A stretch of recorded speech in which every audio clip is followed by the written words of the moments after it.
Second and 10. That's his youth right there. Tagovailoa trying to make up for it. Fires to the end zone. Touchdown! Alabama wins!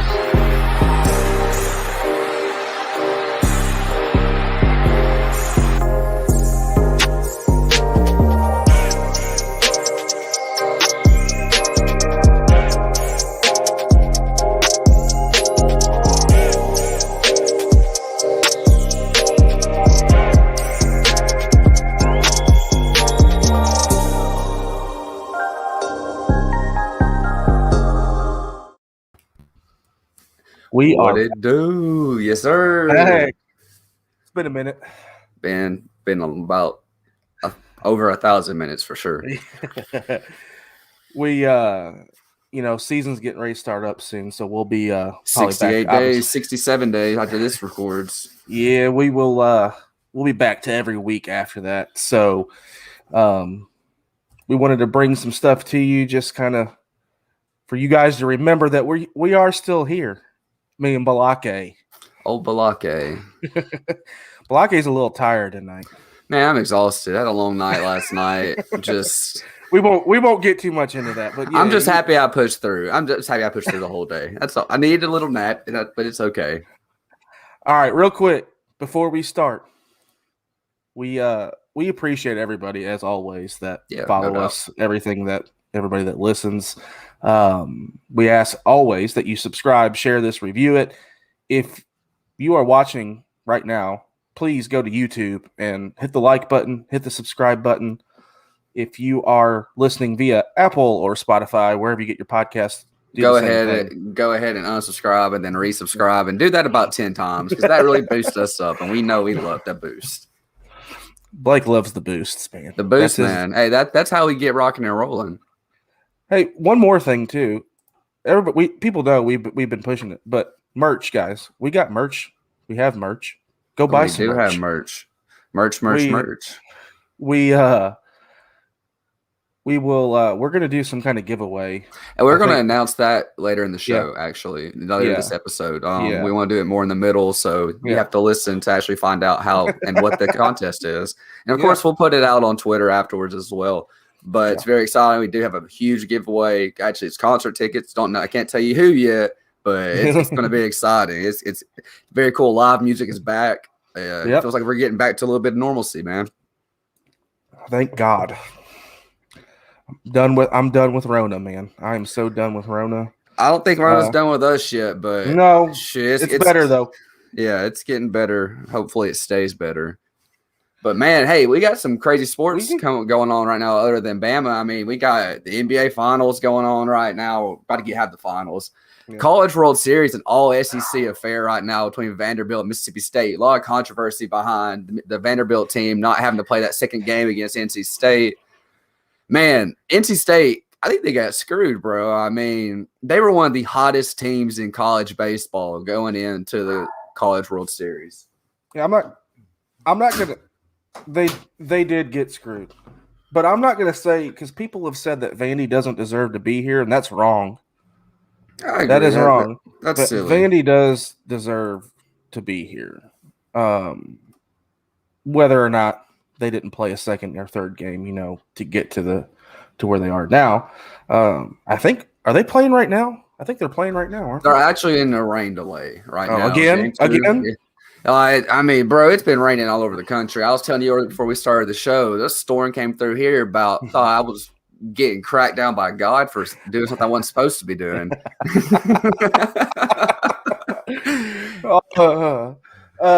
But yeah, I don't NC State was on a roll. They were obviously really, really good this season. But some of the comments that said, Vandy didn't deserve to be there is, I don't agree with that. They've been one of the best baseball teams the entire season. I mean, from beginning to end, and they never showed any sign of slowing down either. I mean, we saw that last night too. Very first inning, they ranked 7 up on Mississippi State, and it was over after the first inning. Yeah, I mean, there was no turning back after that. Yeah, Leiter was that kid's insane. Dude, the movement he has on some of his pitches is absolutely ridiculous. I don't see how people see it coming at him. And something that was crazy. He was throwing like 91, 92 in the first couple innings, and he gets to inning 5, and that dude's throwing 96, 97 miles an hour. So it's, he gave up a couple runs, but that game, you give Jack Leiter a 7-run lead you give Vanderbilt a 7-run lead. It's going to be hard to beat them, especially it's going to be near impossible. Especially when Leiter or Rocker are on the hill. So, controversy. Mississippi State deserves to be there too. I think they were a great team this year.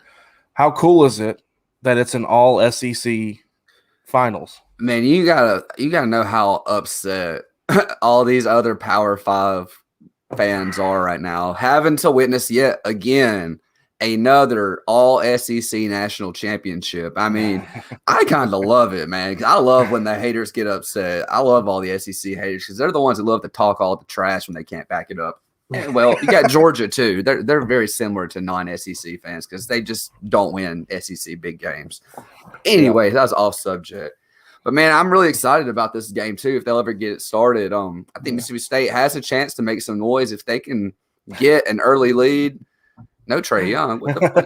Brandon. We're not even talking about that right now. Jesus. It came in earlier. I just didn't. That man. I love talking trash to him, too. Every time I see a tweet about the Milwaukee Bucks, he gets a Trae Young or a Hawks gif. It's great. That's why he hates you. He doesn't hate me. That's one of my buddies. He's one of the good ones. I love Brandon. And then Steven, shout out, go Doors.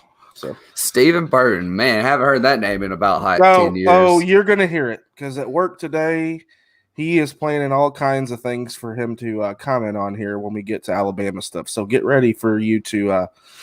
You're gonna spit fire back at him, guaranteed. Hey, some other fun sports news that we found out yesterday. The Nashville Predators are hosting an outdoor hockey game in Nashville, baby. Let's go. All right, people. Everybody knows, obviously, that Blake has a Preds podcast and also is a huge Preds fan. That's all he's like, I don't even know what we're going to talk about, what we're going to do tonight. All I can think about is this stadium game that we got. The stadium, hey man, stadium series. You know what that means? That means new sweaters. That means a brand new jersey gets to be in my closet coming next 2022. I cannot wait. And boy, let them make it a Titans theme, 2-tone blue. I will lose my mind. Take my money here. Let me get my wallet out. I'll take 2. It is going to be pretty cool though. Dude, it's going to be exciting. That's going to be huge for Nashville, huge for that franchise. They get Tampa Bay, which is probably about to win their cup if they hold off Montreal. So it's going to be very exciting to see where that team will be, and having 65,000 fans in Nashville for a hockey game is going to be absolutely insane. Yeah. Hey, real quick before you start, this is Steven's question for you. He didn't go off yet. He said my max wear number 50. So go ahead and give your response to this. This is actually not even an opinion. The Patriots. When their rookies come in, they have to earn their numbers. So Matt Jones has to earn the number 10.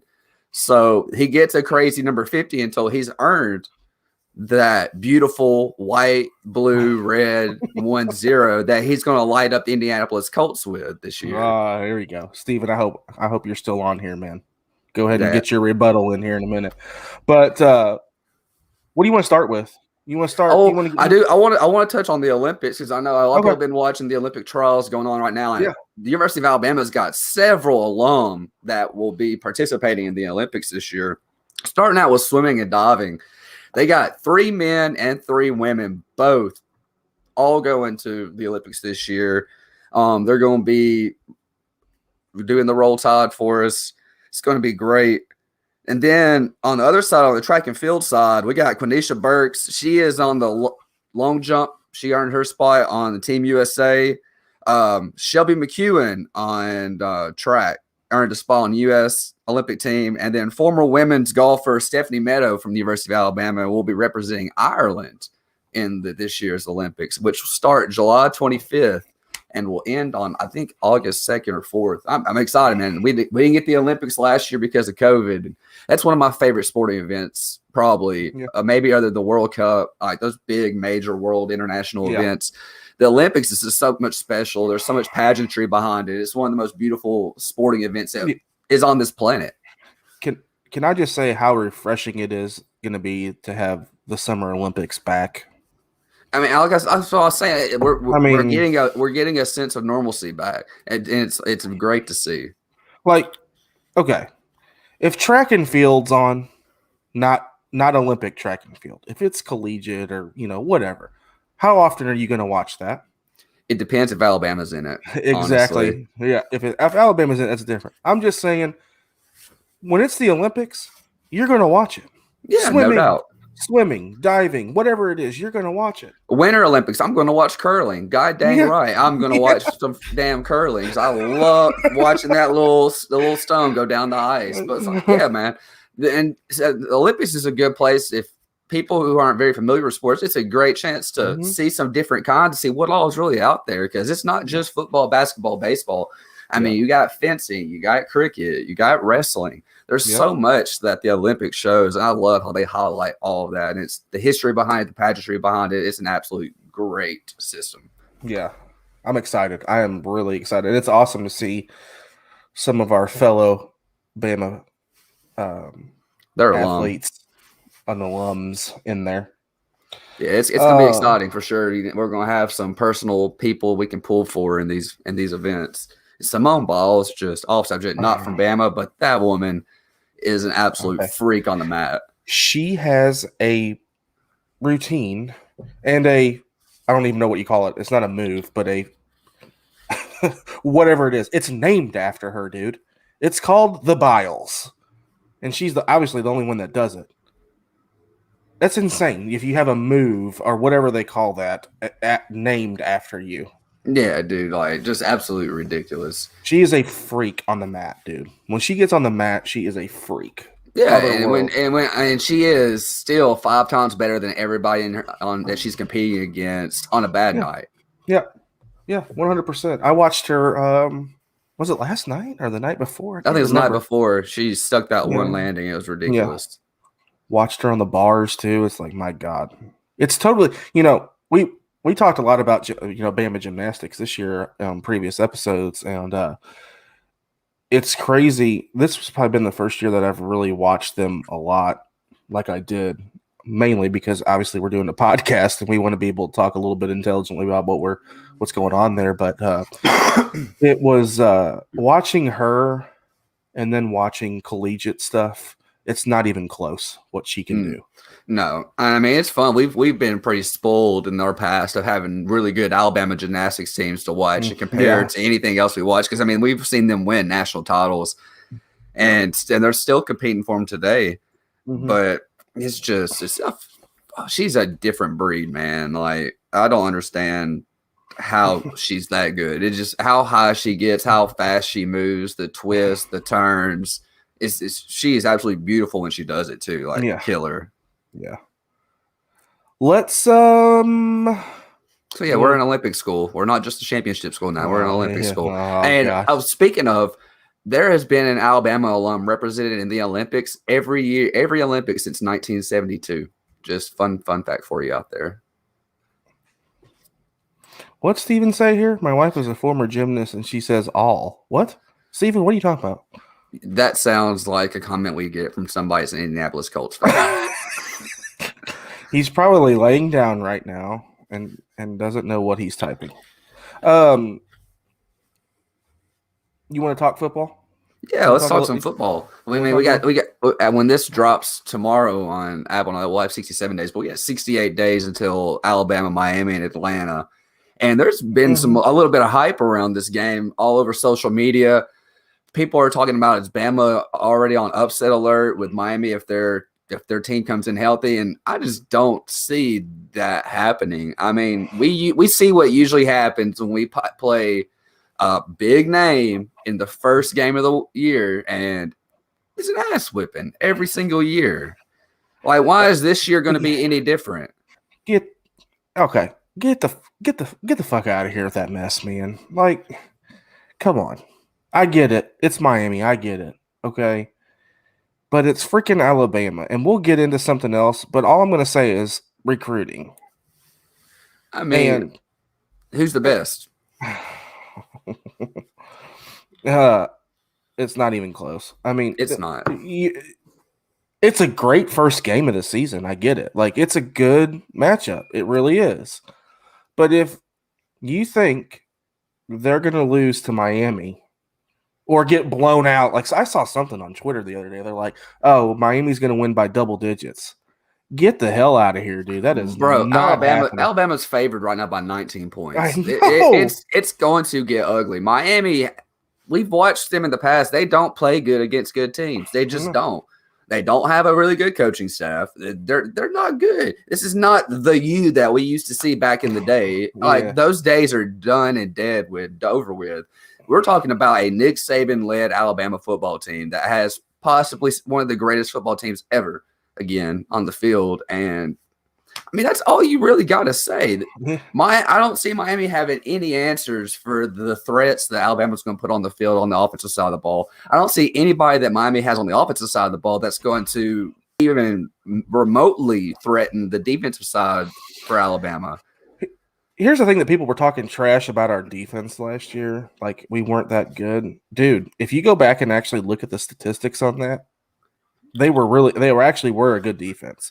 Here's the thing about what's happened now in college football, and I've said it before, it's like everything's like a Pac-12 game now. Like, who can score 50? It's a shootout. You know what I mean? Right. If you can stop a team to 20 points, you're doing your job. Like, that's insane to stop a team right now. And even Saban's come out and talked about that before as well. Roll Tide. Roll Tide. But yeah, I think everybody talking that Miami's like they might put up a fight. I don't know. But they are here we go. They are not going to win, people. Miami is not going to win. Miami literally stands no chance in this game, man. Like it's going to be ugly. It's going to be ugly. The only way that Miami has a chance. Hold on. Steven puts up a comment. Wait, someone is saying Miami's going to win that game. What are they drinking? They're drinking bleach or something because it is ruining their freaking brains. Are they eating Tide Pods? Are Tide Pods coming back again? This must be a Generation Z thing. Blake I'm getting a beer now. I'm having a drink after this conversation. Yeah, Blake has left camera and is grabbing a beer if you're watching live. Great radio. This is top-notch Alabama radio. That's it. This is where you want to be. I got $100,000 pyramid on in the background. Okay, hold on. Brandon. Hold on. Do you remember the last time we played Wisconsin? Do you remember that guy trying to tackle Derrick Henry and then ended up on our side of the ball lining up because he was so confused because he took a knee to the forehead? Get that off my screen. Get the hell out of here with that. Come on now. Let's go. Football, basketball. Bro, when was the last time y'all were relevant either? Brandon, I love you. Look, he throws up the smiley face. I love Killing you, Brandon. me. I love you, Brandon. I cannot wait for Trae Young to put y'all out. Oh, Lord. Brandon, log off. Shimmy. Brandon, log off. Shimmy Trae. Man, we're going to get off subject. But yeah, the Miami game. Hey, look, Brandon, this is a Bama podcast, not Wisconsin. Please act accordingly. Anyways, Miami, Bama, I think it's going to be a big blowout. Big, huge, great start. I think Bryce Young, this is going to be the game where we really see what he's got to start off with. I think he's going to have a kind of slow start. I mean, like any rookie quarterback, it's going to be tough. He got a few snaps in last year, but I really think he's going to be able to establish the game early. He's had time to prepare. I've heard he looked good over spring. Yeah. I mean, we're about to get ready to go into fall camp, and I think the roof, the sky's the roof. I don't have any worries about him. I mean, I have a little bit, but not. I want to know, one, what's B-Rob going to produce this year, being the guy, and two, what are those young receivers going to do? Because you've got Mechie and Billingsley, right? And you're going to insert some freshman receivers in there which, by the way, if we will get to in recruiting again, but if you haven't seen that, we've got 4 stud receivers that came in this year. So, I agree with you. I think they cover. I don't care what the spread is. By the time this game starts, they cover 100% cover. Book it. No doubt. Book it. I think that's a big game because early on in the season, our SEC schedule gets ramped up pretty quick. And our Week 3 game on September 18th, We traveled down to the swamp in Gainesville and got the Florida Gators. I'm not going to lie. That game makes me very nervous. We haven't gone into Gainesville in a while. It's going to be a raucous crowd. I mean, it's a CBS game, 2:30 kickoff. It's going to be a hot Florida day. I just pray there's no injuries in this game because this is going to be a major game for the SEC. This will probably figure out between Florida and Georgia who makes it in the SEC East. I worry about that. I worry about the game, but I'm glad it's early. Yeah. It's going to be a little crazier at night. Yeah, for sure. I mean, it's just like when we get down, I still think we win that game. But it's going to be more competitive than what Miami is going to be. That Florida game, obviously, you could tell from that, from the SEC championship. Now, granted, they lost Trask, they lost Pitts, they lost Tony. We lost, obviously, a ton of people as well. But here's, Bama is reload city, baby. You know what I mean? We just keep you go to Bama for two reasons. You go to Bama to win championships or have the potential to win championships, and you want to go to the NFL. That's why you go to Alabama to play football. So what's that October 9th game too at Texas A&M? I worry about that one. I really do. Yeah, Texas A&M is always, for some reason, one of those games I'm nervous going into it, no matter how good or bad Texas A&M has been, period, because you never know what they're going to pull out of their hat. Jimbo Fisher, don't sleep on him. He is a good head coach. I don't think he's a great head coach by any means, but he's a really good coach, and he'll have them boys ready. And they usually come to play against Bama. College Station, man, that place gets raucous. I mean, it's the home of the 12th man. They know how to turn it up when football season is rocking and rolling. But we're talking about Alabama. Alabama, in the words of Stephen A. Smith. Alabama. That's it. But yeah, it's kind of I don't want to say it's a trap game, but it kind of feels like that. I mean, Jimbo Fisher won with freaking Kellen Mond, bro. I mean, yeah. I mean, Kellen Mond is not a great quarterback. I mean, he got drafted, but yeah, I agree. Steven and his family hate the only SEC. Steven puts up a comment. The only SEC quarterback I like less than Mac Jones was Kyle Trask. Well, that's fair because Kyle Trask is trash. So I mean, you might as well just say Kyle Trash, but we get it. Yeah, I think Steven actually hates Jimbo Fisher because Steven's actually him and his family are Florida State people. And Steven Burton. Yeah. Oh, that makes sense for his terrible taste in sports teams. He's terrible all across the board. Jeez. Oh, Lord. Unleash Blake. Had to poke the bear. Ha ha. Always trying to poke the sleepy bear. Yeah. No, but, I think the big thing with Texas A&M, honestly, is the stadium and how loud it gets with that 12th man. Like you said, home of the 12th man. I think if it's competitive, that makes a big difference in any sporting event, the stadium. But it does get loud, man. It's not Nashville Predators Bridgestone loud, but not many things are. That's if you guys, any of you that listen to us are watching live are a Preds fan and you have not been to Bridgestone, do yourself a favor. I don't care what kind of seats you get. It doesn't matter. You need to go to a Nashville Predators game.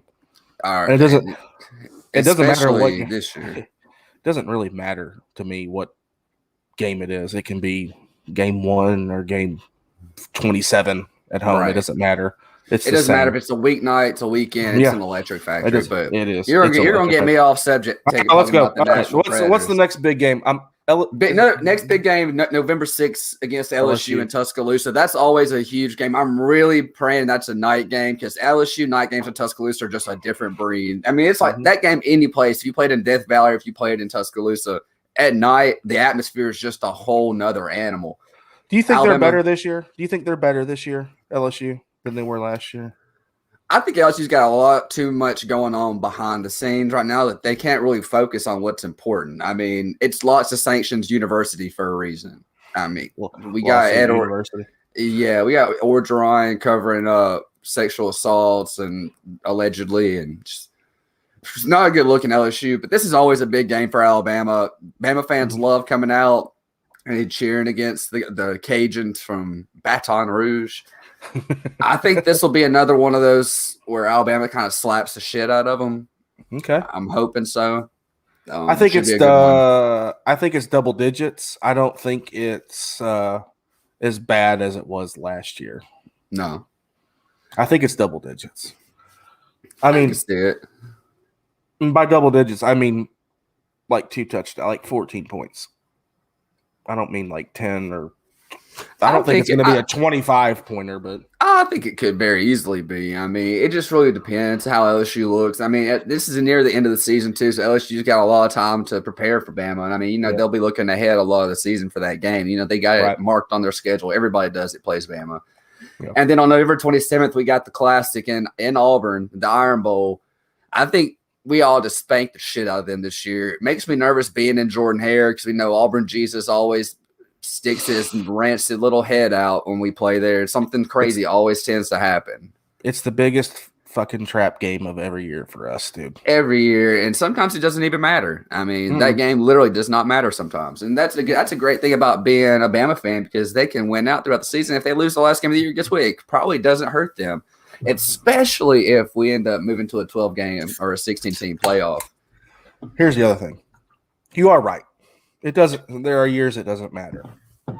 It matters. How I was going to exactly say. I was going to say how pissed off are we when we lose to Auburn at anything? It doesn't matter what it is. It can be rowing, and we're mad that we lost to them. We want to win that game That's the one game a year that we want to win and crush the shit out of whoever we're playing. Now we want to do that to everybody, but if there was a game every year on our schedule that you want to pick. It's the Iron Bowl game every year. It's the Iron Bowl or LSU. It's one of the two. I'd probably put LSU a close second Very close to Auburn. But yeah, I think just looking at those, I really want to see this opening game against Miami again. What Bryce can do with some younger talent. I really think that the defense is going to be even though they were decent last year, I think it's going to be 10 times better this year. Oh, you got guys like Will Anderson and Christian Miller that are going to be coming off the edges like a freaking force, man. You got guys like Malachi Moore sitting right here on my wall that are going to be leaders on that defensive side of the ball. And that's one thing that I love about this team compared to last year. We have a lot more leaders on this team this year than I think we did this at this time last season.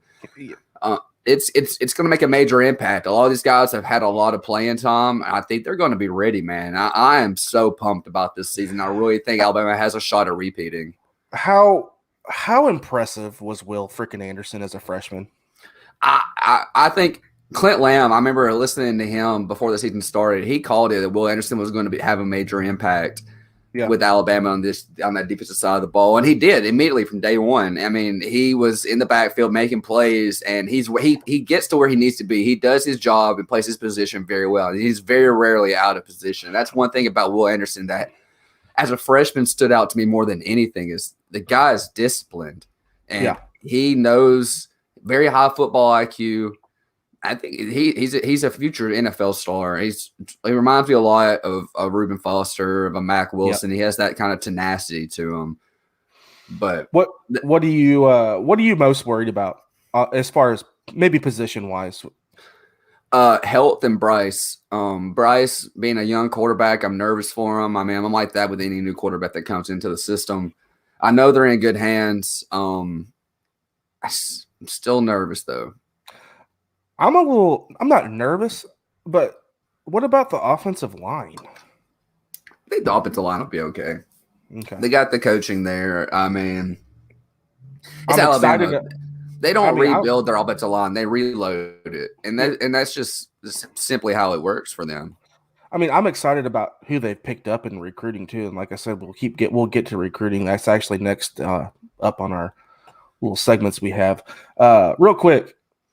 Again, we appreciate you guys tuning in live with us tonight. This is only our second episode live. Me and Blake usually don't go live, but I kind of like it because it forces us when we mess up, we just mess up, dude. Like That's all there is to it.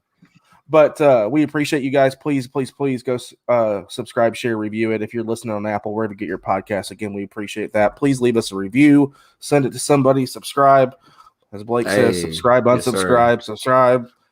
But we really do appreciate it. So absolutely. Yeah. Now, Mr. Adam, I think it's a big time to go ahead and make this announcement.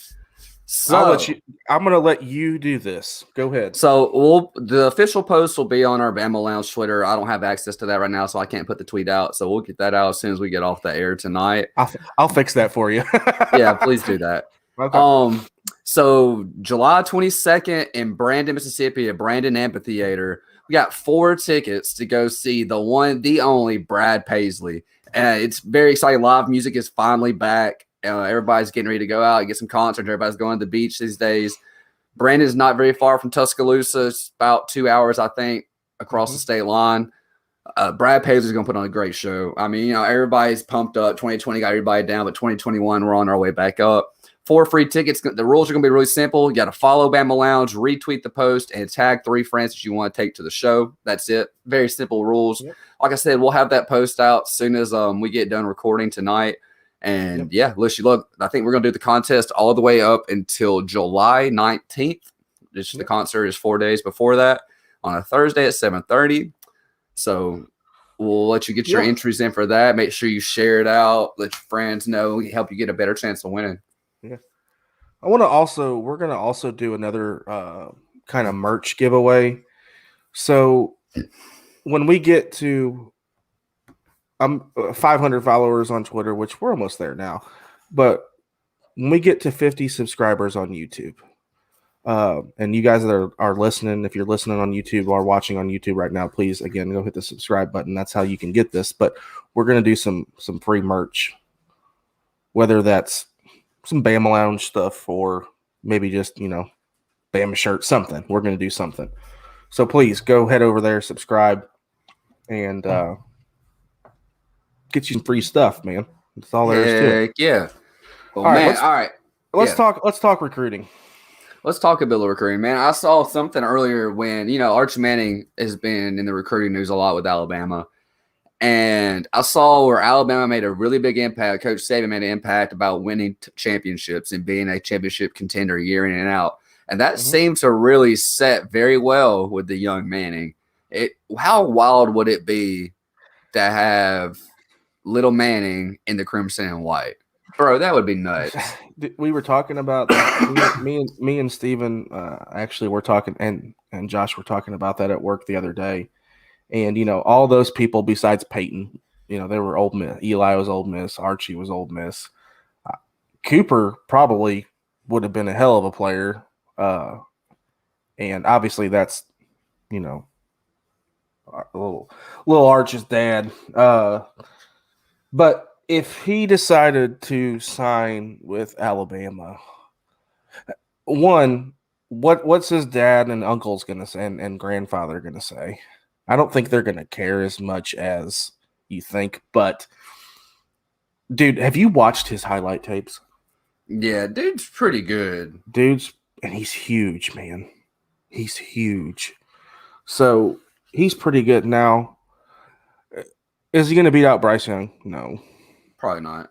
Bryce Young's there until Bryce Young decides to either declare or he has to graduate. That's just how I feel. But it would be cool. Here's something about recruiting that's one, it's Nick Saban, right? So every year we were number 1 nationally, number 1 in the SEC, obviously, with an average rating of 95.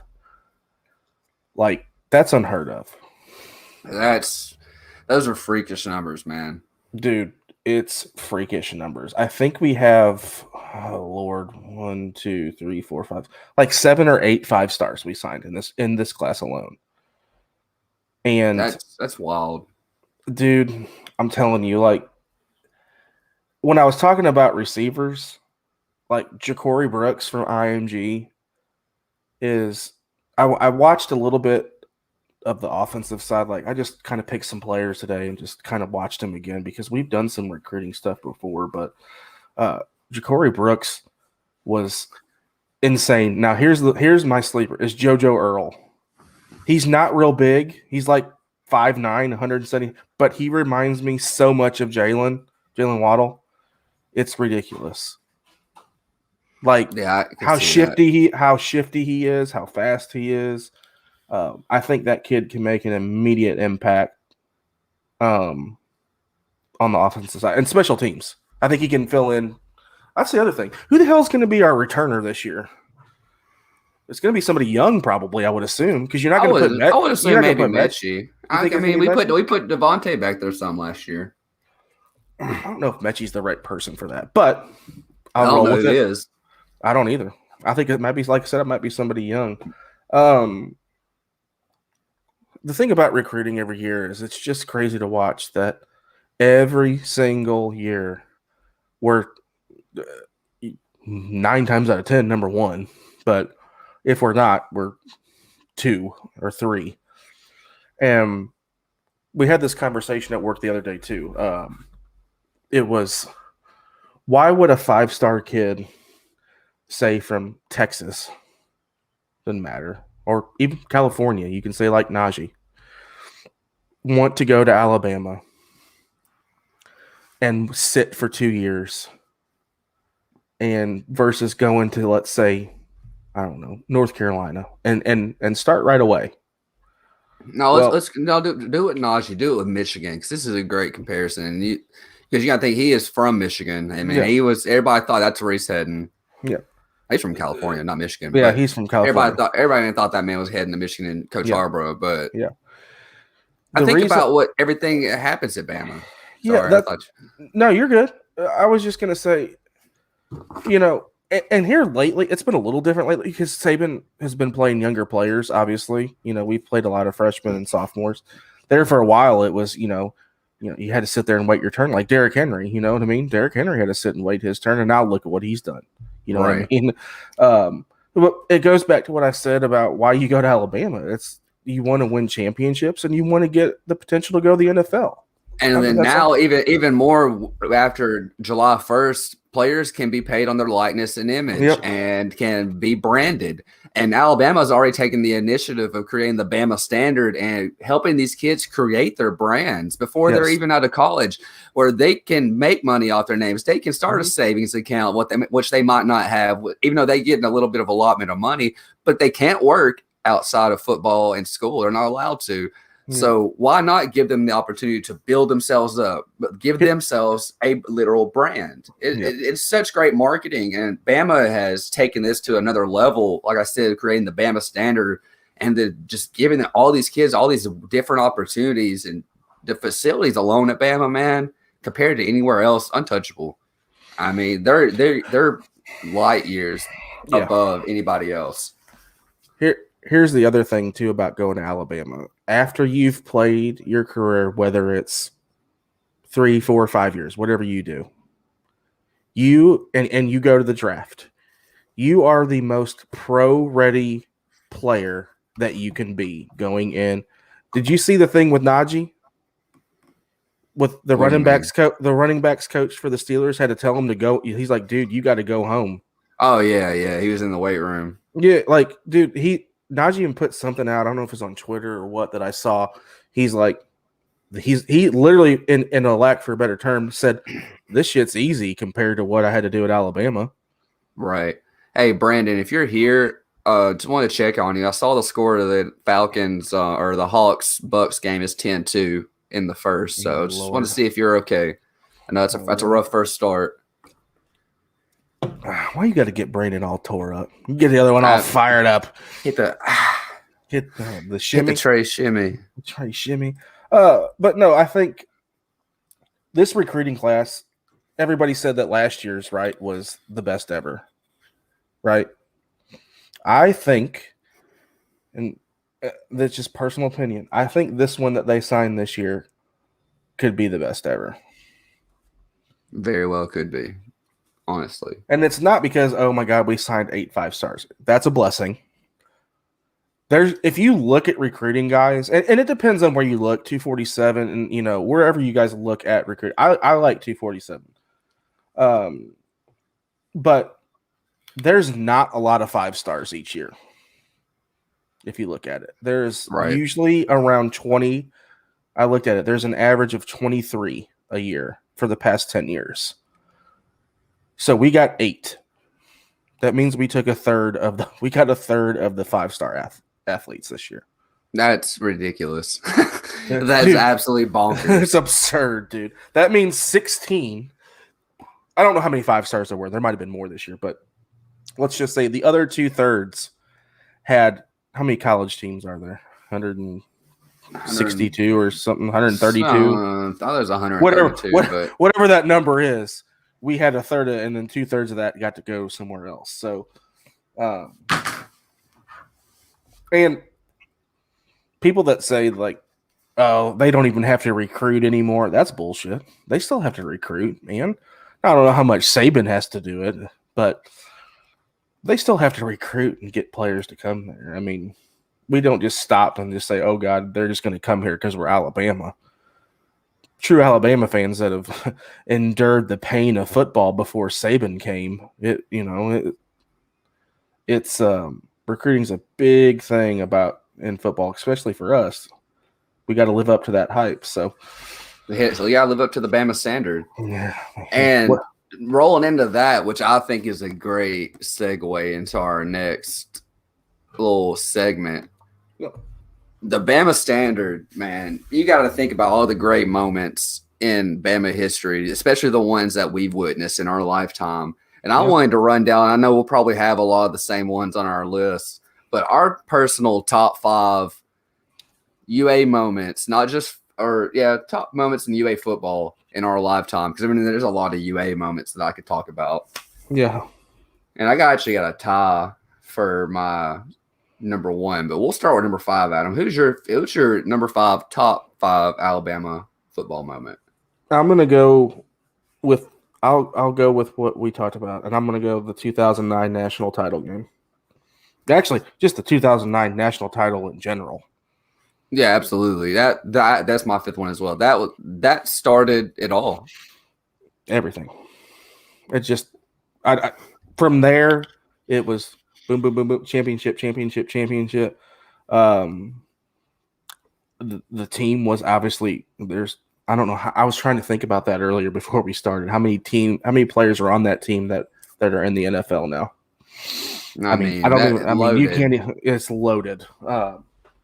And something real quick. I know we're talking about that, but is it not getting harder to? I mean, we're Titans fans, right? We are Titans fans, but it's getting harder now because there's Bama players on every damn team, man. I know that kind of makes it fun because you get to watch all the NFL games. Be like, oh look, there's a Bama starter. Oh look, there's a Bama starter. Oh look, there's a Bama starter. And now with the Titans, we got Derrick Henry and Julio Jones. Man. Mm-hmm. And it's even crazier now. We had Drake Kirkpatrick, who's a national champion, and his son's being recruited now for Alabama, and him being able to visit with him this past week, one of the coolest things I've ever seen. Yeah, that's so awesome. But yeah, I think number 5 for me would be just the 2009 season in general. That's mine as well. I mean, that was a hell of a season. I mean, it's one we dreamed of, especially after that tough loss the year before to Florida in the SEC title game. And then following it up that next year with making Tebow cry and ending that with just a beautiful run. I mean, it doesn't get much better than that. No. All right, what's your 4? My number 4 is the 2009 LSU game. Late in the fourth quarter, Bama's down, and they throw a beautiful screen pass to Julio Jones down the home sideline. He takes it 73 yards for a touchdown. It ends up being the game winner. But I was at that game, and it's hard to – we talk about the Preds and the electric factory and the electricity.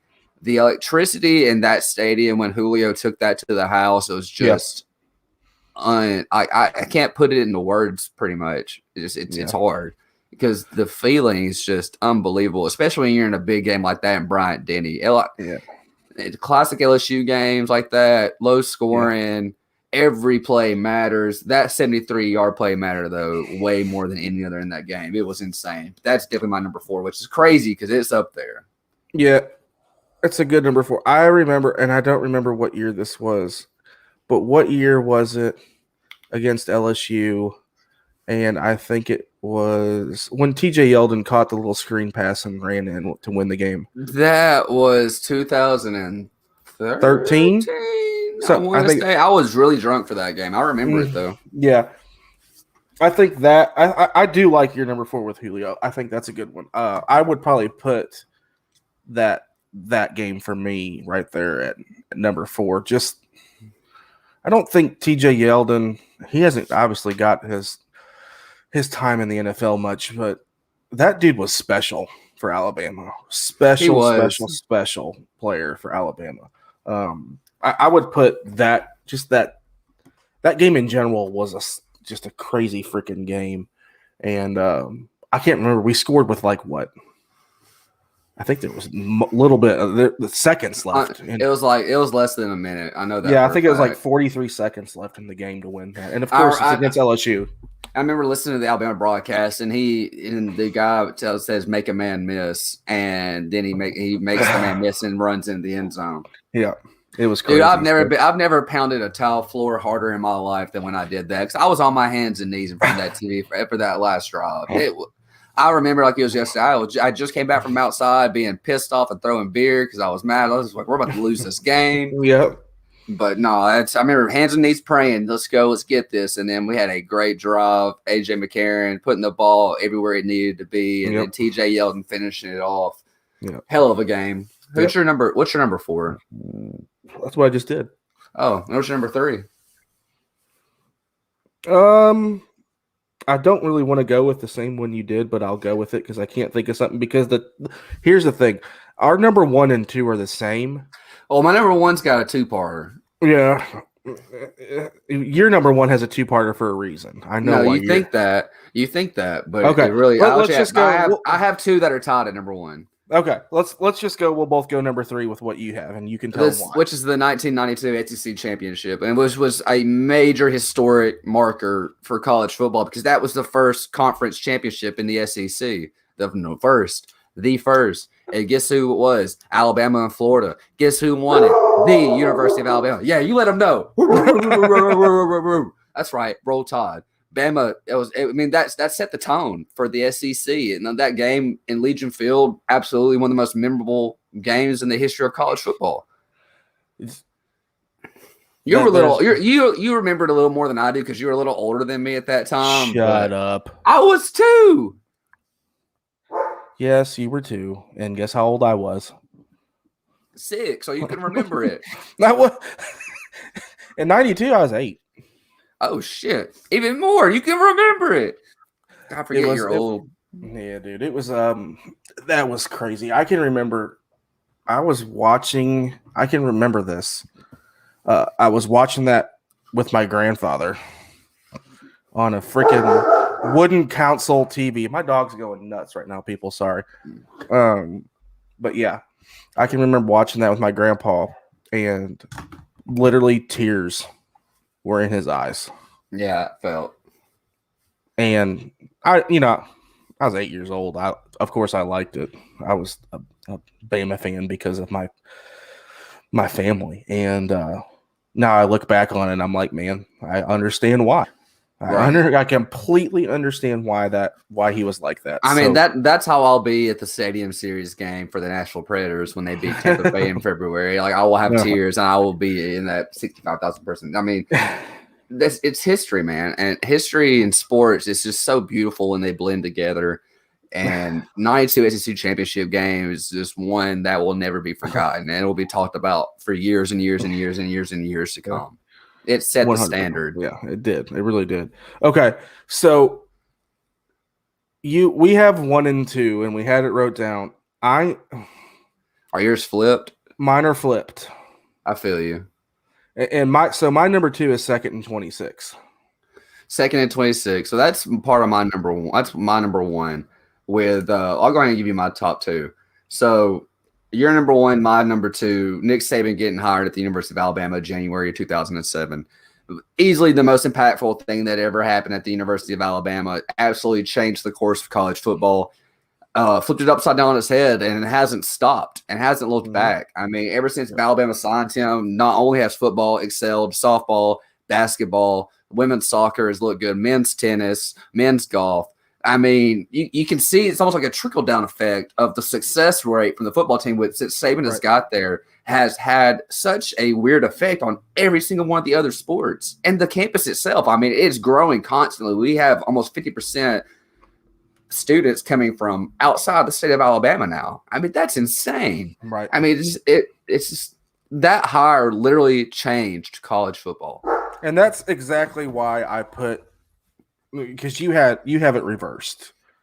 You've got a reason why, but 2nd and 26 to me was no doubt probably on the field the greatest moment of my Alabama watching career. Obviously, it was just special.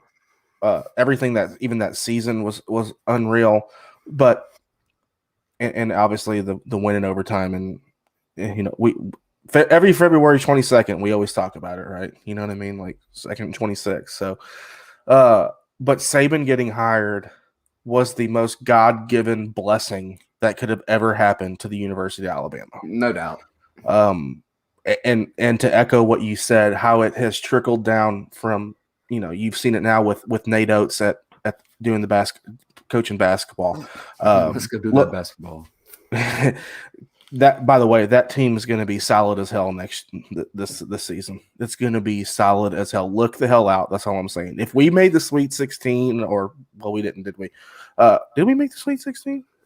We were close. Yeah, we were in the round of 13. Anyway, look out for that team. Somebody, I think our boy Jimmy Stein at Locked on Bama had put out a tweet last year that Bama will win the title in 2022. I can see it happening in basketball. So, but again, you can't go wrong with either one of those, and you can't. These are just opinions, too, people. If you're watching or listening, just our opinions. You guys might have different ones, but if you don't have Nick Saban being hired in your top 2 for football moments, and actually, it doesn't have to be for football moments, Blake, because if you're a huge basketball fan, Nick Saban actually had has helped, again, other sports succeed there, because all he does is win, and that's just the Bama standard. So I had Saban getting hired number 1 and 2nd and 26 going number 2. Now go ahead and get into yours. So my number 1, I was split. So this past year we had so much going on in the world. I wanted to say the march that they had with all the different sports team that was led by Coach Saban and Najee Harris, and watching how that brought that team together was one of the coolest things I've ever seen happen on that campus at UA. I mean, it brought back memories of George Wallace not letting the students into the schoolhouse that day, and how far we've come as a society and a culture, and just seeing Najee Harris and Nick Saban and all the other sports teams walk in unity. That was game changing, man. I mean, it showed a whole nother level to the personality and the top people that we have at UA competing for us and coaching for us there. I mean, it's just unremarkable. And I think that's up there with absolutely, like I said, my top moments in UA history. But my number 1 has to be 2nd and 26, duly because I was at that game. But wait, now go ahead and tell them why and how. So it's a little long story. The week before, I'd actually been given tickets to the Sugar Bowl for free to watch them play Clemson. Never been to a bowl game, never been in New Orleans. Lady ended up hooking us up. Then a guy ended up hooking us up with better tickets for free too while we were in the game. So it was very nice. But my buddy called me that night and said, "Hey, you're a lucky son of a bitch. Find us some tickets to the national championship game." I said, "All right, I'll do what I can." Well, the week went by. Couldn't find nothing. I mean, tickets were going for less, almost $750 for uppers, nosebleeds, like ridiculous asking prices. And, we weren't trying to do that. So we decided to go to Atlanta anyway and hope for the best. The night before, we were in Buckhead at Buckhead Saloon. We're in the bar. We're hanging out with CJ Mosley and Marlon Humphrey, like just casually hanging out with a couple NFL superstars. No big deal. Pastor Troy, the rapper, walks in with his world heavyweight title belt and his camera crew, gets in my Snap story, gets on stage, starts rapping, like crazy shit, man. Like shit you see on TV shows is happening in my real life, and I can't believe what's going on. And the best part is I had my phone with full of battery to take plenty of video and pictures of all of this. This is the best part. So I have proof of all of this. It's great. Had a good time that night. I met Quavo from Migos was in there. OJ Howard came by. I tried to holler at him. He's like, man, I got shit to do. I can't talk to you right now. I was like, man, I feel you, bro. I feel you're OJ Howard. I feel that.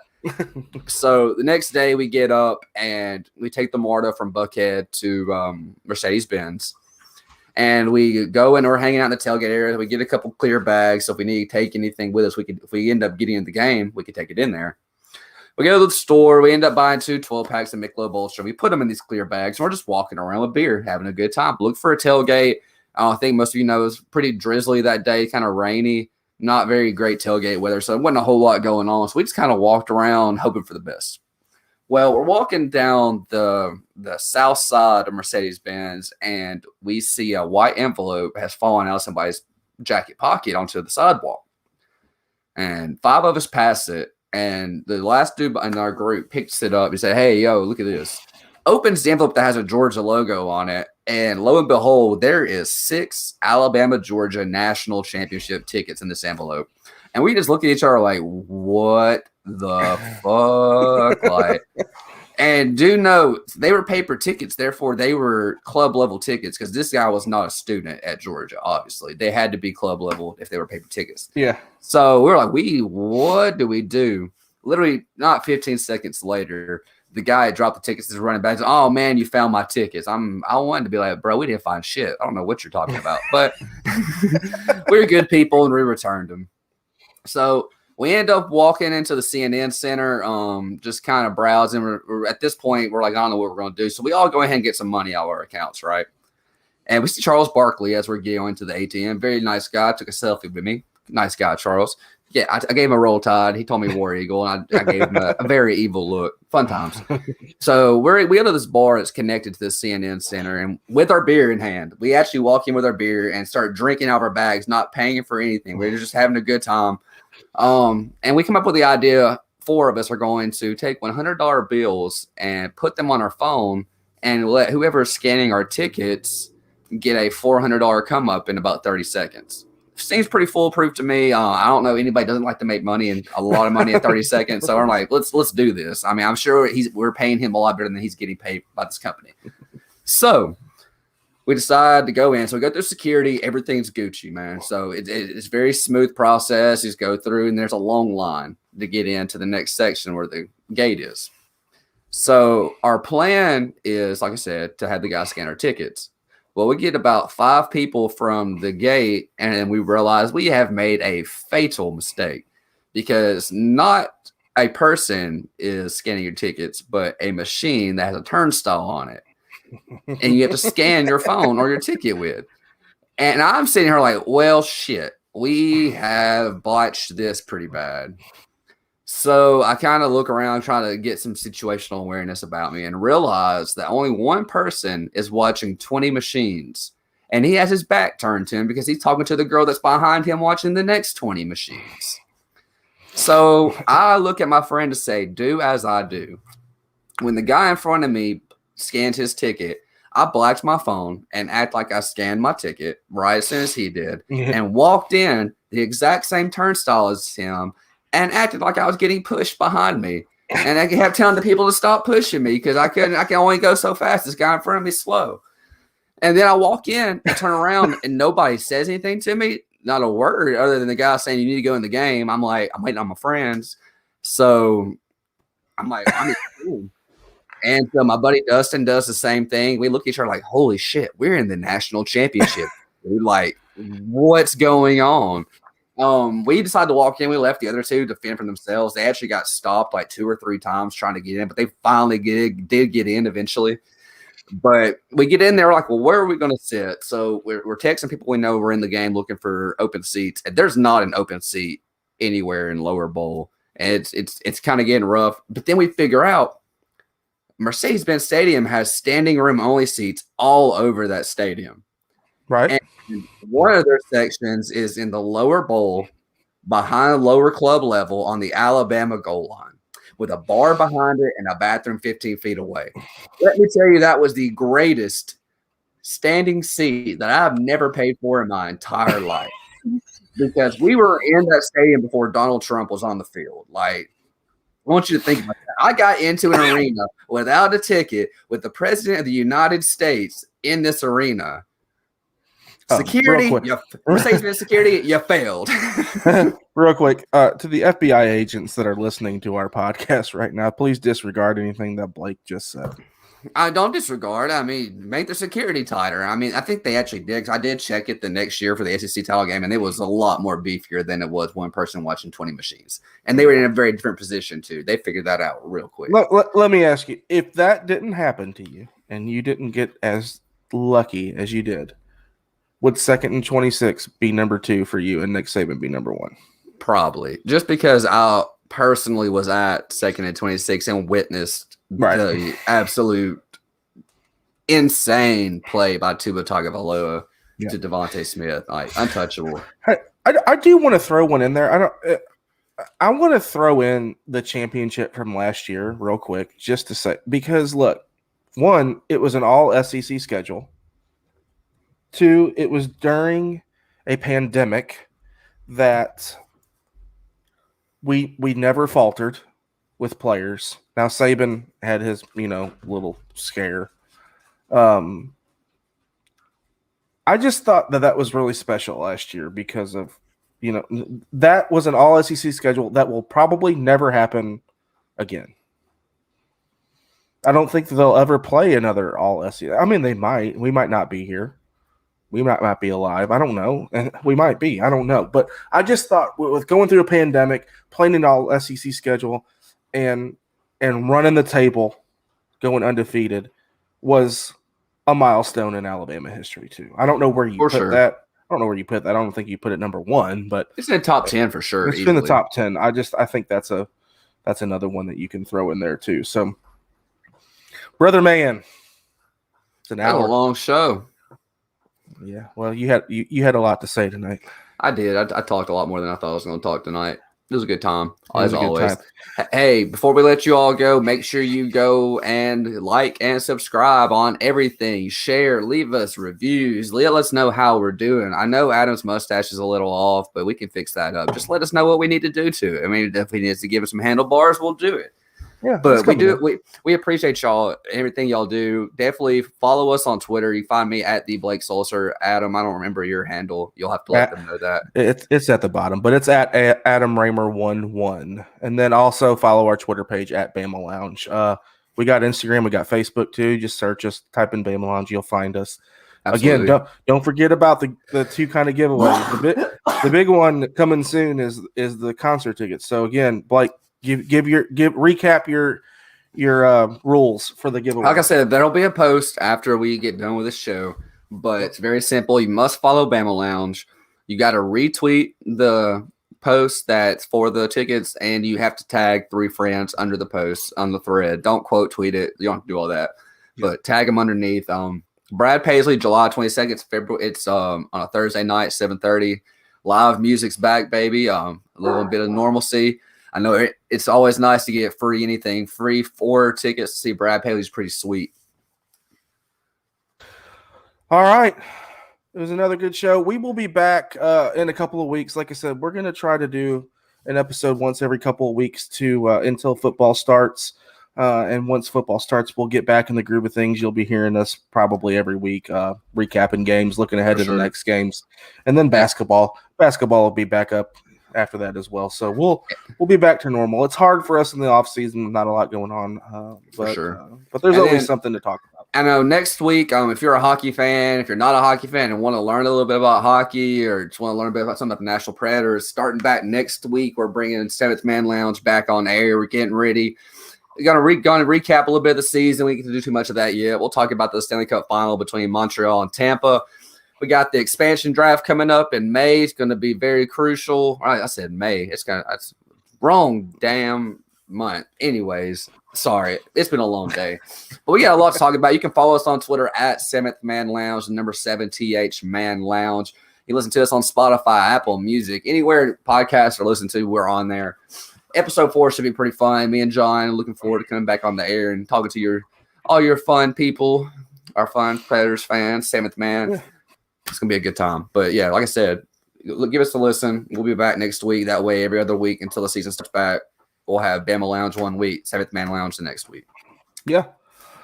All right, brother. Too see easy, you man. guys. Well, too easy, man. We'll see you guys in a couple of weeks. Don't forget, hit us up and get into that giveaway we got going. So we'll see you guys in a couple of weeks. Sounds good. Roll Tide, brother. Roll Tide, man.